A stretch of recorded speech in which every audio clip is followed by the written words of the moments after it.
ओम श्री गुरुवे नमः। ओम शांति ही शांति ही शांति ही। प्रणाम भगवान। भगवान अभी हमारा सत्संग ईशावास्य उपनिषद से श्री स्वामी अखंड आनंद सरस्वती जी महाराज द्वारा विरचित और मंत्र नंबर 3 की व्याख्या चल रही है। भगवान कैसे बताया स्वामी जी ने, तो असुरिया नाम तैलोका अंधेन तमसा वृत्ता। ये जो असुरों के योग्य लोक हैं वे अंधतम रूप से आच्छादित हैं, अर्थात इंद्रियों के सुखों उपभोग में डूबे, वेद शास्त्र की मर्यादा का पालन न करने वाले विषयी जीव घने अंधकार से ढके हैं। वे जो चाहे मनुष्य हों या पशु पक्षी हों या कीट पतंग हों, उन योनियों में केवल भोगों का ही मंद प्रकाश है। यहाँ लोक शब्द का अर्थ स्थान या धाम नहीं है, योनि या जन्म है। भगवान श्री शंकराचार्य जी ने लोक शब्द का अर्थ किया है। कैसे बताया है मंत्र के माध्यम से कि लोका कर्म फलानि लोकन्ते दृश्यन्ते भुजियंत इति जन्मानि। जिनमें कर्म फलों का लोकन दर्शन अर्थात भोग होता है, वे जन्म अर्थात योन या लोक कहलाती हैं। जहाँ कुछ आलोक हो उसे लोक कहते हैं, भले ही वह आलोक भोगों का विषयों का ही क्यों न हो। लोकयन्ते इति लोका कर्म फल त्वेन लोकयन्ते इति लोका। जो कर्म के फल से दीख पड़ता है, जो कर्म के फल से दीख पड़ते हैं, प्राप्त होते हैं, उन्हें लोक कहा जाता है। कर्म फल भोग रूप प्रकाश वहाँ है। जहाँ कुछ संज्ञान नहीं होगा वहाँ कर्म फल के भोग के सुख दुख रूपी अनुभूति कैसे होगी। कुल मिलाकर अभी तक यह निष्कर्ष निकाला कि जो ईशा वाष्यमिदम सर्वम के विपरीत है, अर्थात जो सर्वत्र ईश्वर को नहीं देखते, वे आत्मघाती हैं।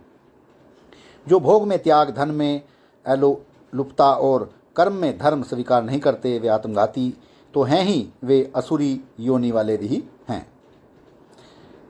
आत्मघातियों की मरणोपरांत गति किस तरह से बताई स्वामी जी ने कि अब श्रुति बताती है कि आत्मघाती लोगों की मरणोपरांत गति क्या होती है। तांस्ते प्रत्यज्ञा भी अभिगच्छन्ति। मरकर भी ये आत्मघाती लोग वहाँ जाएंगे जहाँ इस वर्तमान जीवन में है। जीवन में ही वे अंधेन तमसा वृत्ता जड़ विषयों में रत हैं, अतः मरकर भी वे जड़ता को ही प्राप्त होंगे। भगवान शंकराचार्य जी ने इस नियम का यह अर्थ बताया है। इसका नियम यह बताया है कि यथा कर्म यथा श्रुतम, अर्थात जैसा जीवन का वर्तमान कर्म और वासना है और जैसा उसका ज्ञान है, उसी के अनुसार जीव को मरने के बाद दूसरी योनि मिलती है। हमारे एक मित्र थे, हमारे पिताजी के शिष्य, किंतु क्षत्रिय शरीर था, इसलिए उन्हें मांस खाने का बड़ा अभ्यास था। हमें गुरुपुत्र तो मानते ही थे। एक दिन बात बात में पूछ बैठे, महाराज अगर मरने के समय मांस खाने की इच्छा हो गई तो क्या होगा।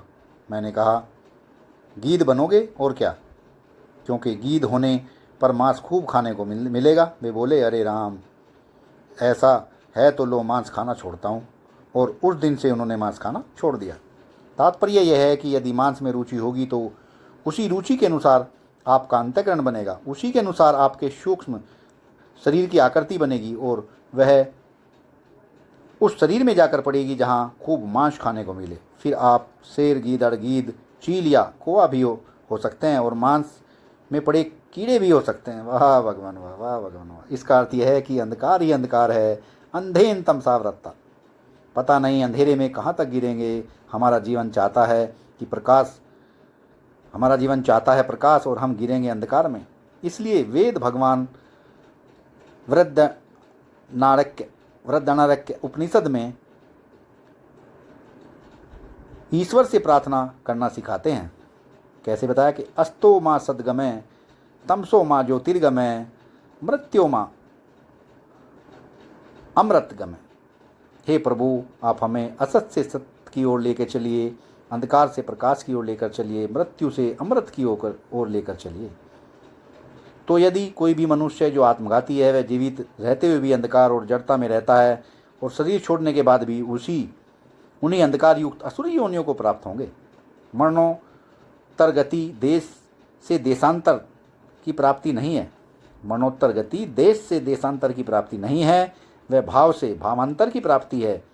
आज एक व्यक्तित्व का भाव है कि मैं मनुष्य हूँ, इससे भावांतर की प्राप्ति हुई, उसे कि मैं गीध हूँ।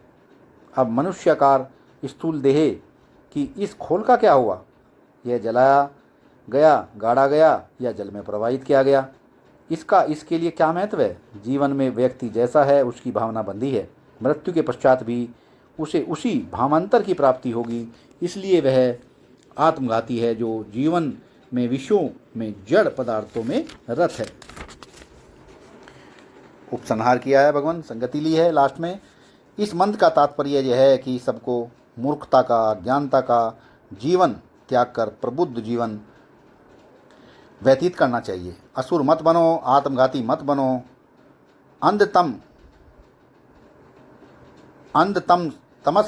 अंधतमस में प्रवेश मत करो। असुर बनता है मनुष्य तेन यत केन भुंजिता की उपेक्षा करने से, इंद्रियाराम होने से, और असुर बनकर वह अंधकार तमस में प्रवेश करता है और माग्रथा कश्य स्विद्धनम की अपेक्षा कर देता है तथा कुर्वन्ने वेहे कर्माणि का आदर्श उसके सामने नहीं रह जाता। ईशावास्य इदम सर्वम का ज्ञान न होने से वह नाम रूपात्मक प्रपंच में ही रत होकर आत्मघाती बनता है। फलतः बार बार जन्म मरण को प्राप्त होता रहता है। ईश्वर को अपने आत्मस्वरूप के ज्ञान को छोड़कर जिस विषय भोग के लिए वह प्रवृत्त होता है वह भी उसे उसकी इच्छा अनुसार प्राप्त नहीं हो सकता। यह भी ज्ञान उसे नहीं, वह तो घोर अंधकार में अंधतम में भटक रहा है। प्रश्न होगा, ऐसी अवस्था क्यों हुई? उत्तर स्पष्ट है, ईश्वर के अतिरिक्त जगत की सत्ता मानने से। वाह भगवान वाह, बहुत ही प्यारा मंत्र और इसकी व्याख्या कंप्लीट होती है भगवान। प्रणाम भगवान।